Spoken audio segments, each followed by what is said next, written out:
believed in haunted houses. Not really.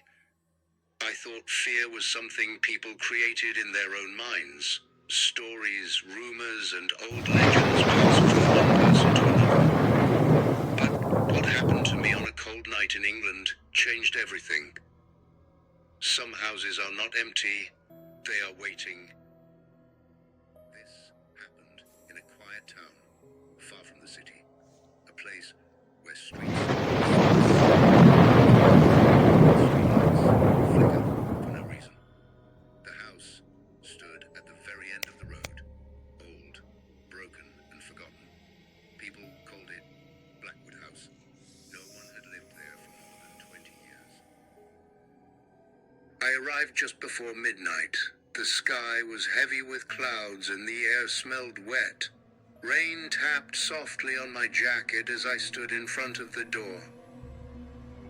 The silence felt wrong, like the house already knew I was there.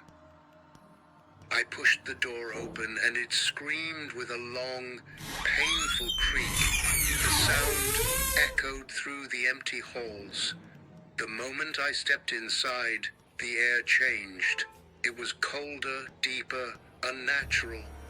Dust filled the air, and the smell of damp wood surrounded me. I took one step forward, and the floorboard groaned beneath my foot. Suddenly, the door slammed shut behind me. There was no wind, no reason. I tried to stay calm, telling myself, old houses make noise. But at exactly 12:13 a.m., I heard footsteps upstairs. Slow, heavy, careful. Then silence. In the living room, an old mirror covered the wall. I stopped in front of it and raised my hand. My reflection followed, but not immediately. It was late. A thin crack appeared in the mirror, then another. The glass split down the middle. The footsteps returned, this time much closer. My chest tightened as I ran toward the stairs. At the top of the stairs, one door looked different. Newer wood, clean, with a fresh lock. Inside the room stood only a single chair, facing the wall. Words were scratched into the paint. Don't turn around.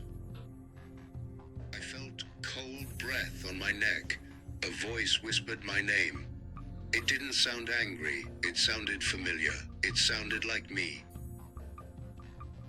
I ran down the stairs as fast as I could. The front door wouldn't open. The lights flickered and everything went dark. Something grabbed my arm. Too cold, too long, not human. The door burst open and I escaped into the rain. I never looked back. That night I saw a message written on my mirror. You left the house, but I didn't. And every night, at exactly 12:13 a.m., I still hear footsteps inside my home. If you enjoyed this story, subscribe for more late-night horror. And tell me in the comments, would you enter Blackwood House? Midnight Whispers.